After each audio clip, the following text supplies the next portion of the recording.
அன்பனேயர்களே அனைவருக்கும் இனிய வணக்கம். இது Vatican top 10 sponsored by black Thunder, Ooty main road, Mettupalayam. Vatican top 10 நிகழ்ச்சியை ஒளிபரப்ப உதவியவர்கள் பிளாக் தண்டர்,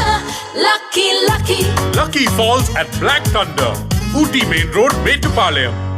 நேயர்களை 2000 ஆண்டுகள் பாரம்பரியத்துக் கொண்டு விளங்கும் கத்தோலிக்க திருவையின் தலைமையிடம்தான் வத்திக்கான் நகரம். உலகின் பல்வேறு மாற்றங்களுக்கு காரணமாய் அமைந்திருக்கும் இந்த வத்திக்கானை மையமாக வைத்தே திருத்தந்தையர்களின் உலகளாவிய தொடர்பாடுகள் இருக்கின்றன, செயல் திட்டங்கள் நிறைவேறுகின்றன. அந்த வகையில் திருவை செய்திகள், திருத்தந்தையின் உரைகள், சந்திப்புகள், திருப்பயணங்கள், சமூக நேர்காணல்கள் என எண்ணற்ற நிகழ்வுகளை வாரந்தோறும் கொண்டு வருவதுதான் இந்த வத்திக்கான் டாப் 10. இன்றும் திருத்தந்தை பிரான்சிஸ் அவர்களின் மிக நீண்ட திருத்தூது பயணம், 1600 மைல்கள் நடந்து திருப்பயணம் மேற்கொண்ட ஸ்பெயின் நாட்டவர், 110 ஆண்டுகளுக்கு பிறகு திறக்கப்பட்ட புனித அவிலா தெரசாவின் கல்லறை என பல நிகழ்வுகள் காத்திருக்கின்றன. அனைத்தையும் அறிந்து கொள்ள வாருங்கள், இறை நிகழ்ச்சிகள் போகலாம்.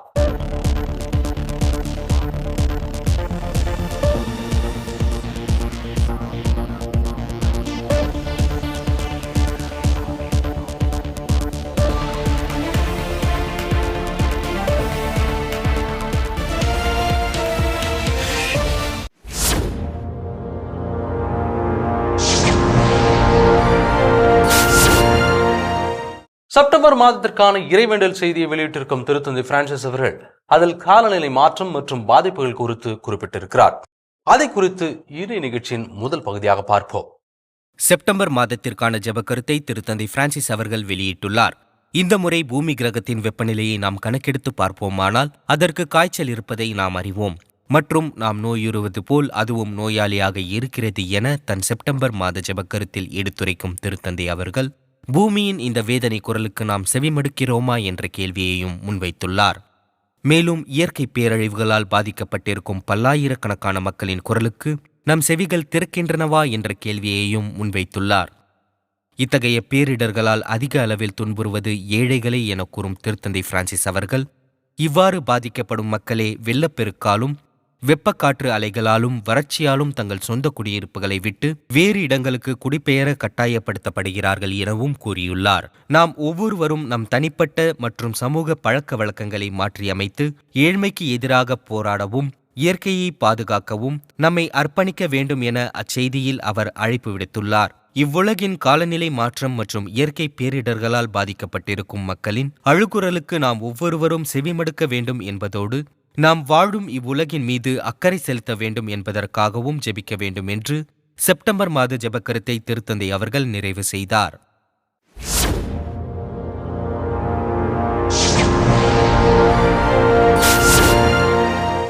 கப்புச்சன் துறவிகளை வத்திக்கானில் சந்தித்த திருத்தந்தை பிரான்சிஸ் அவர்கள் துறவிகளின் வாழ்க்கையை எதை மையப்படுத்தியதாக இருக்க வேண்டும் என்று அறிவுறுத்தியிருக்கிறார். அதை குறித்து இந்த பகுதியில் பார்ப்போம். திருத்தந்தை பிரான்சிஸ் அவர்கள் திருப்பீட மாளிகையில் கப்புச்சின் துறவிகளை சந்தித்தார். அப்போது மக்களை தங்கள் பணியின் மையமாக வைக்கும்படி திருத்தந்தை அவர்களை கேட்டுக்கொண்டார்.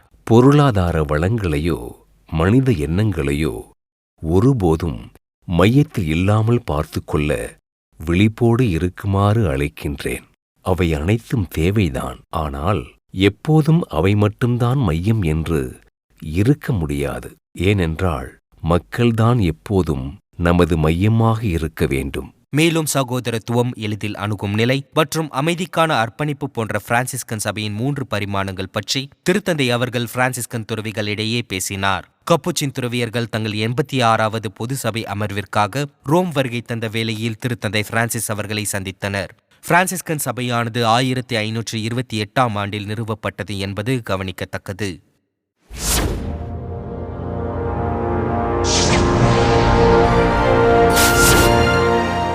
திருத்தந்தை அவர்களின் பணிக்காலத்தின் மிக நீண்ட திருத்தூது பயணத்தை இந்த செப்டம்பர் மாதத்தில் மேற்கொள்ளவிருந்த செய்தி 2 வாரங்களுக்கு முன்பதாக வெளியாகியிருந்தது. அதை குறித்து இந்த பகுதியில் பார்ப்போம். 2 ஆண்டுகளுக்கு முன்பு திருத்தந்தை பிரான்சிஸ் அவர்கள் உலகெங்கிலும் உள்ள நாடுகளுக்கு செல்லும் தனது பயணங்களை நிறுத்துவது அல்லது குறைப்பது குறித்த கேள்வியை எழுப்பினார். அந்த முயற்சிகளை குறைப்பது அவசியம் என்றும் தெரிவித்திருந்தார். முந்தைய பயணங்களைப் போன்று இப்போது அதே வேகத்தில் என்னால் செல்ல முடியாது என்று நினைக்கின்றேன். எனது வயது காரணமாகவும் சில வரம்பு காரணமாகவும் அதை தவிர்க்க வேண்டிய கட்டாயம் இருக்கிறது. சிறிது ஆற்றலை சேமிக்க வேண்டும் என்றும் நினைக்கின்றேன். திரு அவைக்கு சேவை செய்வது மற்றும் பதவி விலகுவது ஆகியவற்றிற்கான சாத்திய கூறுகளைப் பற்றியும் சிந்திக்க வேண்டியுள்ளது. திருத்தந்தை இவ்வாறு கூறும்போது அவருக்கு வயது 85. இப்போது அவருக்கு 88 வயதாகிறது. சமீபத்திய ஆண்டுகளில் அவரது உடல்நிலை சிறப்பாக இல்லை என்பது உண்மைதான் என்றாலும் திருத்தந்தை இன்னும் வலுவாக இருக்கிறார். 2 வாரங்களுக்குள் தென்கிழக்கு ஆசியா மற்றும் ஓசியானியா என 4 நாடுகளை உள்ளடக்கிய மிக நீண்ட ஒரு திருத்தூது பயணமாக அது அமையும் என்று அவரது அட்டவணை தெரிவிக்கிறது. 7 விமானங்கள், 8 மணி நேரம் வரை நேர வித்தியாசம், 33க்கும் மேற்பட்ட கூட்டங்கள் மற்றும் 16 அதிகாரப்பூர்வ உரைகள் என்பது கவனிக்கத்தக்கது. குறிப்பாக அவரது முழங்கால் பிரச்சினைகள் முக்கிய காரணமாக இருக்கிறது. மொத்தம் 44 மணி நேரத்தை விமானங்களில் செலவிடுவார். ரோமிலிருந்து விமான பயணம் 13 மணி நேரம் நீடிக்கும். ஒரே விமானத்தில் நிறைய நேரம் இருக்க வேண்டியிருக்கும். மேலும் சில கூட்டங்களுக்கு அவர் தனது சக்கர நாற்காலியை பயன்படுத்துவார். இந்த பயண திட்டம் அவரது அன்றாட அலுவல்களை கட்டுப்படுத்துவது போல் தோன்றினாலும் திருத்தந்தை அவர்கள் பல தினசரி சந்திப்புகளை மேற்கொள்கிறார். இத்தாலி முழுவதும் செல்வதை தொடர்ந்து வருகிறார். அவரது அட்டவணை 87 வயதான ஒருவருக்கானது போல் இல்லை. இதனால் அவர் சுவாச கோளாறுகளால் பாதிக்கப்படவும் செய்கிறார். ஆசியாவில் அதிக வெப்பமண்டல வெப்பநிலையை திருத்தந்தை எதிர்கொள்வார். உதாரணமாக பப்புவா நியூகினியாவில் வெப்பநிலை 80% அதிகமாக இருக்கும். மேலும் இது அவரது நுரையீரலை பாதிக்கலாம். திருத்தந்தை பிரான்சிஸ் அவர்களின் நுரையீரல் ஒன்றிலிருந்து மடல் அகற்றப்பட்டுள்ளது. மேலும் கடந்த சில ஆண்டுகளாக அவர் பலமுறை மருத்துவமனையில் அனுமதிக்கப்பட்டுள்ளார். 2023ஆம் ஆண்டு நவம்பர் மாதம் தனது துபாய் பயணத்தை ரத்து செய்தார். இப்படியெல்லாம் இருந்தும் இந்த பயணத்தின் போது திருத்தந்தையின் உடல்நல பாதுகாப்புக்கான பாரம்பரிய ஏற்பாடுகளை வத்திக்கான் அங்கீகரிக்கவில்லை. ஒரு மருத்துவர் மற்றும் 2 செவிலியர்களுடன் வழக்கம் போல் பயணம் செய்வார். திரும்பியதும் அவர் குணமடைய சிறிது காலம் தேவைப்படும். ஏற்கனவே இத்தாலியிலிருந்து மற்றொரு பயணத்தை திட்டமிட்டுள்ளார். அதாவது செப்டம்பர் மாத இறுதியில் பெல்ஜியம் மற்றும் லக்சம்பர்க் செல்வார் என்பது குறிப்பிடத்தக்கது.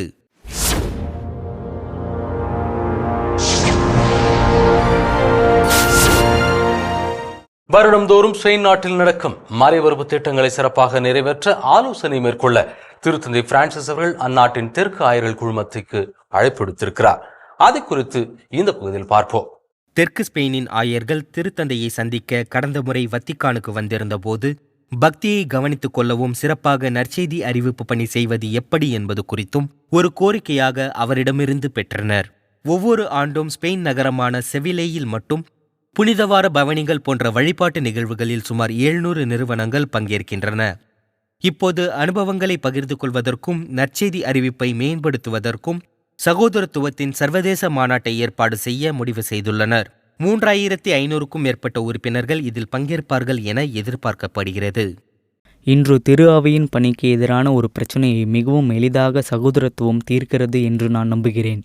திரு அவையின் வாழ்வில் நாம் மதிக்க வேண்டிய, உடன் செல்ல வேண்டிய, நேசிக்க வேண்டிய பொக்கிஷம் நம்பிக்கையின் பரிமாற்றம் என்பது முக்கியமான ஒன்று.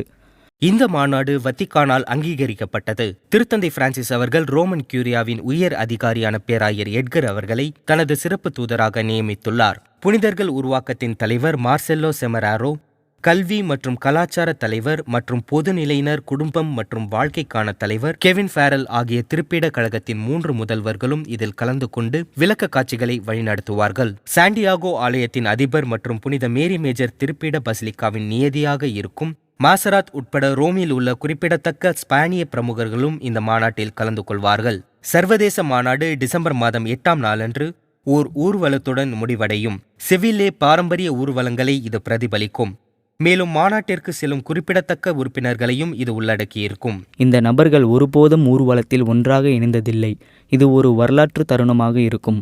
நற்செய்தி அறிவிப்பு செய்யும் ஒரு தருணமாகவும், இறைவன் மீது மரியாள் மீதும் அன்பையும் ஆர்வத்தையும் வெளிப்படுத்தும் ஒரு ஜெப நேரமாகவும் இது இருக்கும். நிறைவு ஊர்வலத்துடன் இந்த பணி நின்றுவிடாது. இந்த மாநாடு அடுத்த ஆண்டு யூபிலியின் போது ரோமையில் நடக்கவிருக்கும் கூட்டத்தின் முன்னோடியாக இருக்கும். நாங்கள் படிப்படியாக செல்கிறோம். முதலில் மாநாடு, பின்னர் ரோமில் சகோதரத்துவங்களின் ஜூபிலியில் பங்கேற்போம். அதில் இயேசு மற்றும் கன்னி மரியாவின் 2 பாரம்பரிய உருவங்களும் இடம்பெறும். அண்டலூசியா பகுதியில் இருந்து ஸ்பானிய மிதவைகள் ரோம் ஊர்வலத்தில் காணப்படுவது இது 2வது முறையாகும். இதுவும் 2000ஆம் ஆண்டு நடைபெற்ற யூபிலி ஆண்டின் போது திருத்தந்தை 2ஆம் ஜான் பால் அவர்களின் கண்காணிப்பில் நடந்தது என்பது குறிப்பிடத்தக்கது.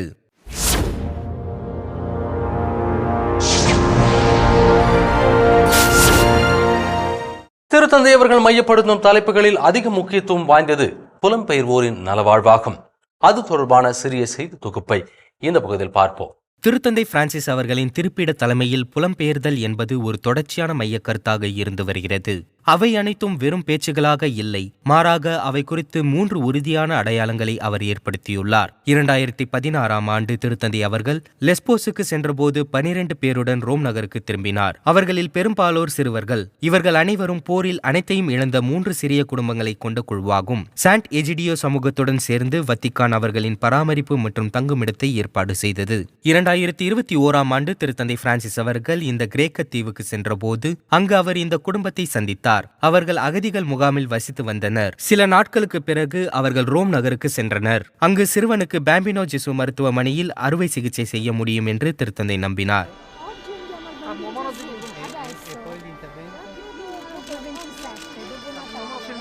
மற்றொன்று, கேமரோனில் இருந்து குடியேறிய பாட்டோவை அருங்காட்சியகங்களின் காவலராக அவரது மனைவியும் 6 வயது மகளும் பாலைவனத்தை கடக்கும்போது தாக்குதலால் இறந்தனர்.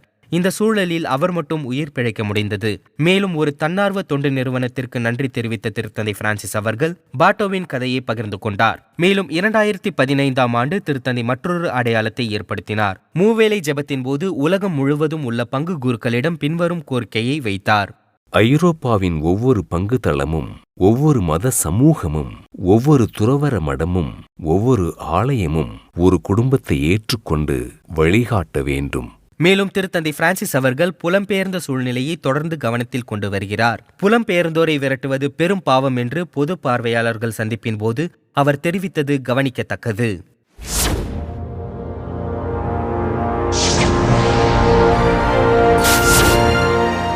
திரு அவையின் பல்கலைக்கழகங்களின் மரபு எதை மையமாக கொண்டிருக்க வேண்டும் என்று திருத்தந்தை அவர்கள் விளக்கம் அளித்திருக்கிறார். அதை குறித்து இந்த பகுதியில் பார்ப்போம். திருத்தந்தை பிரான்சிஸ் அவர்கள் மற்றும் நற்செய்தி அறிவிப்பிற்கான திருப்பிட கழகம் இணைந்து நடத்தும் பொதுக்குழுவை ஒட்டி திருப்பிட பல்கலைக்கழகம் ஒரு முக்கிய மையமாக பார்க்கப்படுகிறது. பல்கலைக்கழகத்தின் அடையாளமும் பணியும் திருப்பிட கழகத்தின் பணியுடன் எவ்வாறு பிணைக்கப்பட்டுள்ளது என்பதையும், இரண்டும் எப்போதும் புதுப்பிக்கப்பட வேண்டும் என்பதையும் திருத்தந்தை அவர்கள் நினைவு கூர்ந்தார். பல்கலைக்கழகத்தின் உருவாக்கம், கற்பித்தல், ஆராய்ச்சி ஆகியவை அனைத்து மக்களுக்கும் நற்செய்தியை அறிவிப்பதற்கான ஒரு பகுதியாகும். அவற்றை செயல்படுத்துவது ஒருபோதும் இறுதியானதாக இருக்கக்கூடாது. அவை எப்போதும் இயங்கிக் கொண்டிருக்க வேண்டும் என்று வலியுறுத்துகிறேன். மேலும் திருத்தந்தை அவர்கள் ஒரு நடைமுறை அணுகுமுறையை கையில் எடுத்தார். திருப்பிட பல்கலைக்கழக நிறுவன மதிப்பீடுகளானது அதன் மாணவர்களுக்கும் மற்றவர்களுக்கும் இன்று உலகம் எதிர்கொள்ளும் கடினமான கேள்விகளுக்கு பதிலளிக்க உதவும் ஒரு பாரம்பரியத்தை விட்டுச் செல்ல வேண்டும் என்று அவர் கூறியது குறிப்பிடத்தக்கது.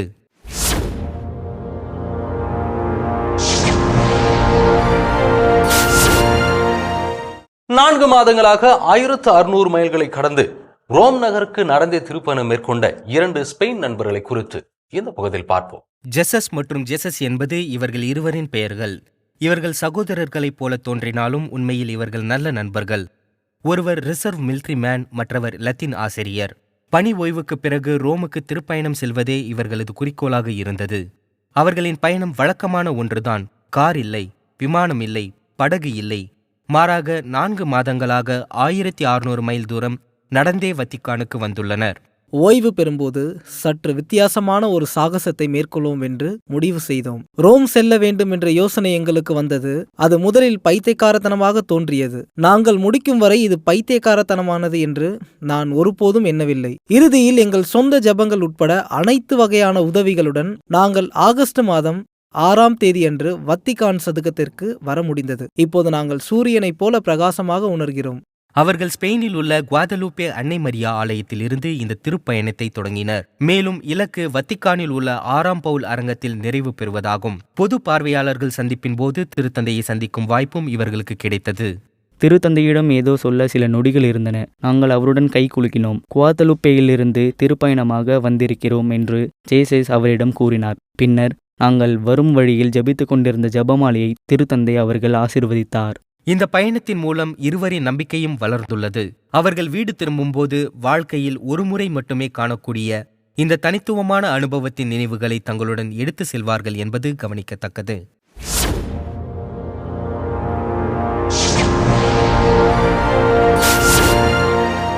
முன்னாள் சுவிஸ் காவலர் ஒருவர் வருங்காலத்தின் அருட்தந்தையாக மாற விரும்ப காரணமாக இருந்தவர் யார் அல்லது எது என்பதை குறித்து இந்த பகுதியில் பார்ப்போம். 8 ஆண்டுகளாக டிடியர் அவர்கள் கத்தோலிக்க திரு அவையின் மையத்தில் ஒரு சுவிஸ் காவலராக பணியாற்றினார். திருத்தந்தைக்காக தனது உயிரையும் தியாகம் செய்ய தயாராக இருந்தார். இப்போது அவர் திருத்தந்தை, திரு அவை மற்றும் கடவுளுக்கு முற்றிலும் புதிய வழியில் தொடர்ந்து சேவை செய்கிறார். திருத்தூது பயணங்களுக்கு மத்தியில் வத்திக்கான் நகர அரசை காத்து திரு அவையின் தலைவர்களுடன் இணைந்து பணியாற்றிய டிடியர் அவர்கள் 2013ஆம் ஆண்டு நடைபெற்ற சுவிஸ் காவலர் மாநாடு தனது அனுபவத்தின் முக்கிய தருணம் என்று தெரிவித்தார். நான் திருத்தந்தை பிரான்சிஸ் அவர்களை முதலில் பார்த்தது அவர் தேர்ந்தெடுக்கப்பட்ட மாலை நேரத்தில் யாரோ ஒருவர் வெள்ளை உடையில் இருப்பதை பார்ப்பது சிறப்பான ஒன்றுதானே. அத்தருணம் ஒரு தாக்கத்தை ஏற்படுத்துகிறது. பிரான்சிஸ் அவர்கள் திருத்தந்தையாக தேர்ந்தெடுக்கப்பட்ட போது நிலவிய ஜெபம் மற்றும் மகிழ்ச்சியான சூழ்நிலை எனக்கு நினைவிருக்கிறது. எதிர்பார்ப்புகள் அனைத்தும் மகிழ்ச்சியாக மாறியது.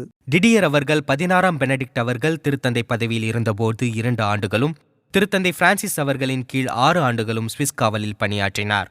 ஆனால் 2019ஆம் ஆண்டில் கடவுள் தன்னை குருத்துவத்திற்கு அழைப்பதாக உணர்ந்தார். நான் மகிழ்ச்சியாக இருந்தேன். ஆனால் வேறு ஏதோ ஒன்று இருப்பதாகவும் கடவுள் என்னை எப்போதும் சேவை செய்ய அழைக்கிறார் என்பதையும் உணர்ந்தேன். ஆனால் வேறு வழியில் ஜெபம், சிந்தனை, மக்கள் மற்றும் குருக்களுடன் பேசுவதன் மூலம் நான் எனது பாதையில் தெளிவானேன். ஒரு குருவாக சேவை செய்ய கடவுள் என்னை அழைக்கிறார் என்பதை கொஞ்சம் கொஞ்சமாக கண்டுபிடித்தேன். குருமடத்தின் இந்த பாதையில் செல்ல நான் அழைக்கப்பட்டதாக உணர்ந்தேன். டிடியர் அவர்களின் தொழில்சார் பயணத்தில் வழிகாட்டியவர்களில் திருத்தந்தை 16ஆம் பெனடிக்ட் மற்றும் திருத்தந்தை பிரான்சிஸ் ஆகியோரை தவிர வேறு யாரும் இல்லை என்று அவர் கூறுகிறார். இது நம்ப முடியாத ஆசிராகும். நான் காவலர் பிரிவை விட்டு வெளியேறி குருமடத்தில் சேருகிறேன் என்று திருத்தந்தை பெனடிக்ட் அவர்களிடம் சொன்ன தருணம் எனக்கு நினைவிருக்கிறது. நாங்கள் வத்திக்கான் கார்டனில் இருந்தோம். நான் அடுத்து என்ன செய்கிறேன் என்பதை பற்றி 15 நிமிடங்கள் பேசிக் கொண்டிருந்தோம். அவர் முகம் பிரகாசமாக இருந்தது எனக்கு நினைவிருக்கிறது. அவர் மிகவும் மகிழ்ச்சியாக இருந்தார்.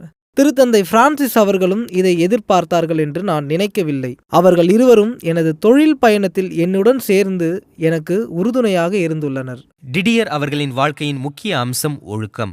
உலகின் மிகச்சிறிய இராணுவத்தில் பணியாற்றும் போது மட்டுமல்ல, குருமடத்திலும் திருத்தந்தை பிரான்சிஸ் அவர்களின் அன்றாட வாழ்க்கையை பார்க்கும் விதத்தை பார்த்து அவர் தனது ஒழுக்கத்தில் சிலவற்றை கற்றுக்கொண்டதாக தெரிவித்தார். திருத்தந்தை பிரான்சிஸ் அவர்கள் பற்றி என்னை கவர்ந்த ஒரு விஷயம் அவர் தனது நேரத்தை எவ்வாறு நிர்வகிக்கிறார் என்பதுதான்.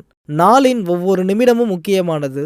மேலும் அவர் அதை நல்லது செய்ய பயன்படுத்துகிறார். அது எவ்வளவு கடினமாக இருந்தாலும் நான் பின்பற்ற முயற்சிக்கும் ஒரு சிறந்த உதாரணம். டிடியர் அவர்கள் 5 ஆண்டுகளாக குருமடத்தில் இருந்தார். மேலும் அவர் குருவாக இன்னும் 2 ஆண்டுகள் உள்ளன. ஒருவர் அழைத்தலை புரிந்து கொள்ள டிடியர் அவர்கள் இறைவன் குரலை கேட்கும்படி கூறுகிறார். அது அமைதியாக இருந்தாலும் அதற்கு செவிமடுக்க சொல்கிறார் என்பது குறிப்பிடத்தக்கது.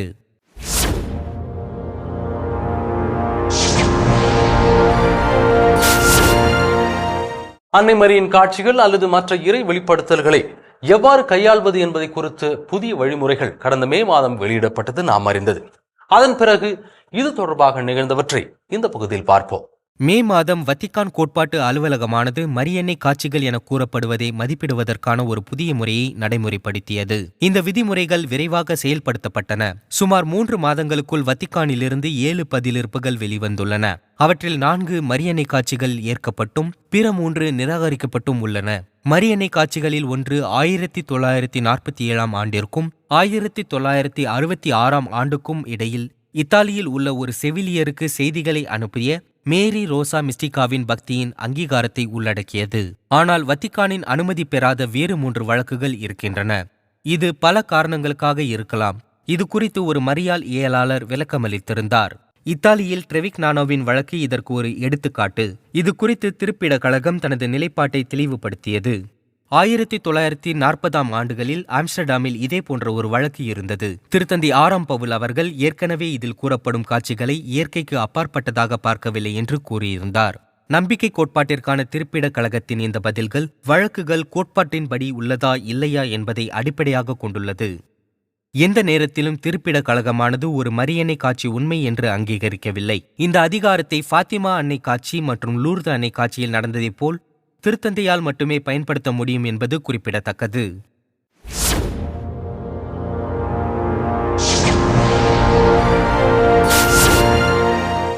1500களின் புனிதையான அவிலா தெரசாவின் கல்லறை கடந்த 1914ஆம் ஆண்டிற்கு பிறகு கடந்த ஆகஸ்ட் மாதம் 28ஆம் நாள் திறக்கப்பட்டது. அன்று அங்கு நிகழ்ந்தவற்றை இந்த பகுதியில் பார்ப்போம். கடந்த 110 ஆண்டுகளாக புனித அவிலா தெரேசாவின் கல்லறை மூடப்பட்டிருந்தது. ஆனால் ஆகஸ்ட் மாதம் 28ஆம் நாள் அது திறக்கப்பட்டது. மேலும் அவரது உடல் இன்னும் அழியாமல் இருப்பது அப்போது தெரிய வந்தது. அவரது உடல் ஒரு வெள்ளி கலசத்தில் உள்ளது. அதை திறக்க 10 சாவிகள் தேவைப்படும். அது கடைசியாக 1914ஆம் ஆண்டில் செய்யப்பட்டது.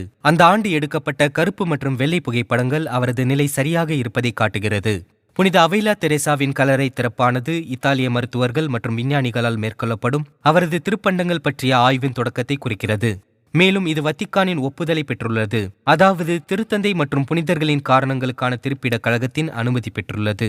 ஸ்பெயினின் சாலமான்கா மறைமாவட்டமானது இதயம் மற்றும் கையை உள்ளடக்கிய இந்த திருப்பண்டங்கள் நியமன அங்கீகாரத்தை கோரியுள்ளது. இந்த கூறுகளை பகுப்பாய்வு செய்வது, பாதுகாத்தல் மற்றும் போற்றுவதே இதன் நோக்கம்.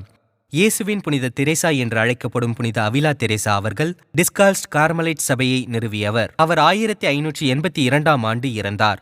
1622ஆம் ஆண்டு புனிதர் பட்டம் அவருக்கு வழங்கப்பட்டது. 54 ஆண்டுகளுக்கு முன்பு அவர் திரு அவையின் முதல் பெண் மறைவல்லுநராக அறிவிக்கப்பட்டார் என்பது குறிப்பிடத்தக்கது.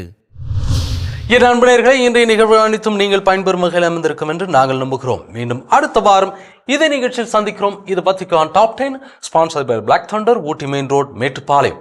நன்றி, வணக்கம், மரியே வாழ்க. வத்திக்கான் டாப் 10 நிகழ்ச்சியை ஒளிபரப்ப உதவியவர்கள் பிளாக் தண்டர்.